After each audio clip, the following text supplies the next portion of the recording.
Modern medicine is often described as a steady march forward, each generation replacing older treatments because they no longer worked. But, history shows something a bit more complicated. Some therapies disappear not because they fail, but because the systems that once supported them vanish. For centuries, European physicians, monks, and battlefield healers relied on a plant widely believed to accelerate recovery from fractures and deep injuries. It was cultivated intentionally, recorded in medical texts, and used in practical trauma care. Then, without a clear moment of scientific rejection, it faded from formal medicine. Not disproven, just displaced. Today we're examining how that happened, and what it reveals about how medical knowledge survives or disappears. If you value serious historical analysis of forgotten survival knowledge, subscribe to The Survival Record. This channel exists to explore exactly these kinds of overlooked realities. The bone-healing plant medieval practitioners trusted was part of standard medical care. The plant was comfrey, known in medieval Europe as knitbone. The name reflected observation, not symbolism. Physicians applied preparations made from its roots and leaves to fractures, sprains, and blunt trauma because they believed it helped damaged tissue recover faster. Modern science later identified compounds in comfrey, especially allantoin, that promote cellular regeneration. Medieval healers did not understand biochemical mechanisms, but they tracked results. Recovery time, reduction in swelling, and restoration of function were observable outcomes. Treatments that consistently improved those outcomes stayed in use. Comfrey appears in medical manuscripts across Europe for centuries. It was not confined to village healers or informal practice. It circulated within formal medical education, including at the University of Salerno, one of Europe's earliest centers of structured medical teaching. Herbal remedies were taught alongside classical theory because practical recovery mattered more than theoretical elegance. Medieval medicine could be speculative in philosophy, but in trauma care it was practical. Either the patient regained mobility or they did not. That standard shaped which treatments endured. Much of Comfrey's continuity came from monastic medicine. The Benedictine order maintained networks of monasteries that functioned as regional treatment centers long before centralized hospitals became common. Monastic herb gardens were working medical resources. Plants were cultivated deliberately, processed carefully, and used repeatedly across many cases. Monks copied ancient medical texts but also added their own observations based on daily clinical experience. Institutions like Monte Cassino preserved classical knowledge while simultaneously testing treatments under real conditions. Travelers, laborers, and the injured came through monastery infirmaries in steady numbers. This allowed healers to observe recovery patterns across many patients over long periods. Bone injuries were especially common in a physically demanding world. Agricultural labor, construction, travel, and warfare all produced frequent trauma.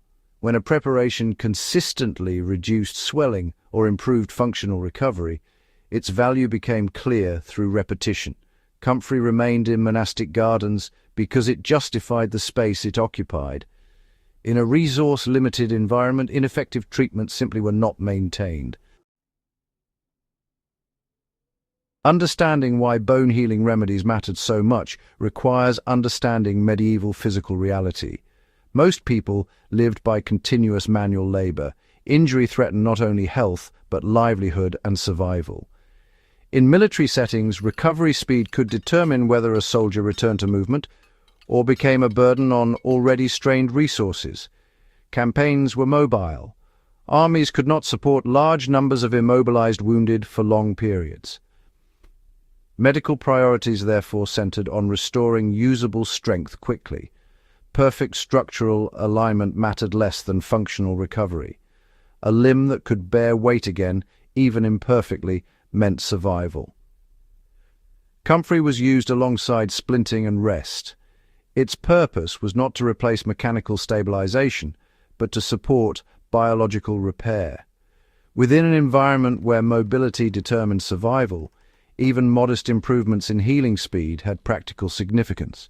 This helps explain why medieval medicine judged treatments by observed effectiveness under real conditions, not by theoretical explanation. Comfrey's reputation was reinforced by respected medical writers who recorded herbal treatments systematically.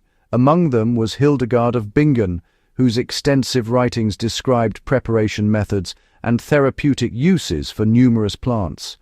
Her work reflects a disciplined observational approach.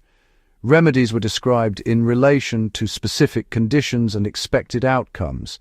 This resembles clinical documentation more than symbolic tradition. Later, Renaissance physician Paracelsus emphasized direct observation of healing effects over reliance on inherited authority.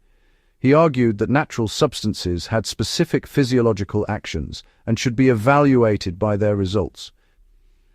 Across these different intellectual traditions, monastic, scholastic, and early modern, Comfrey retained a consistent reputation for aiding structural recovery after injury. That continuity suggests long-term empirical acceptance rather than temporary cultural belief.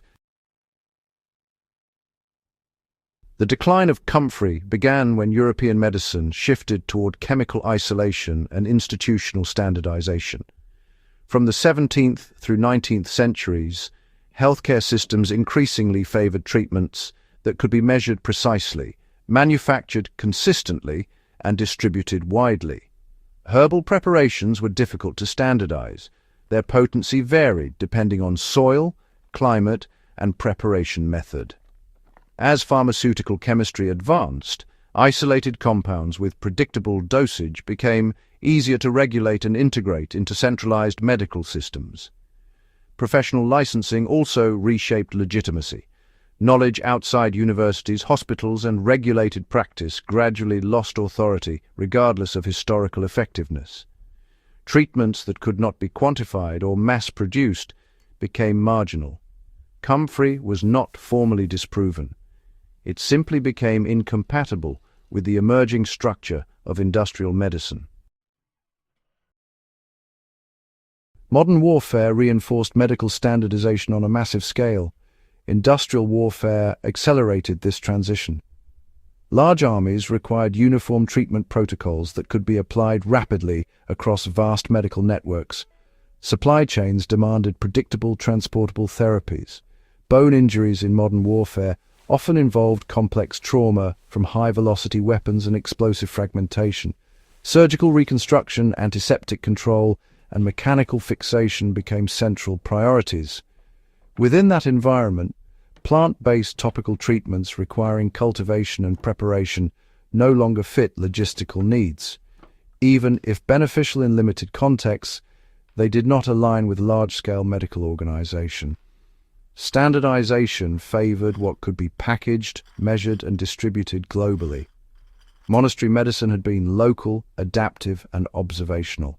Industrial medicine was centralized and procedural. Each system solved the problems of its own environment. What survival history reveals is that effectiveness depends on context. The story of Comfrey is not evidence that medieval medicine was superior. It is evidence that medical systems evolve according to infrastructure, scale, and practical necessity. Medieval healing developed under scarcity and mobility constraints.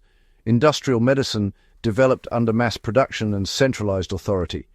Each system prioritized different forms of reliability.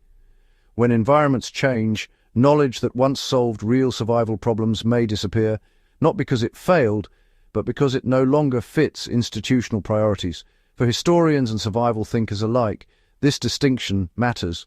Knowledge developed under resource limitation may regain relevance when modern infrastructure is absent or disrupted.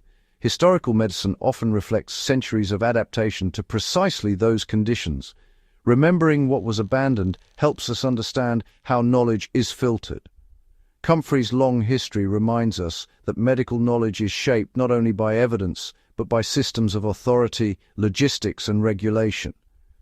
Treatments survive when institutions support them. They fade when those institutions change. Studying such transitions helps us understand how human societies decide what knowledge is preserved, what is discarded, and what is simply forgotten. And those decisions shape survival just as much as the treatments themselves. If you value in-depth historical analysis that uncovers overlooked knowledge and real lessons from the past, subscribe to the Survival Record. And, share this video with others who believe history still has something essential to teach about survival, medicine, and human endurance.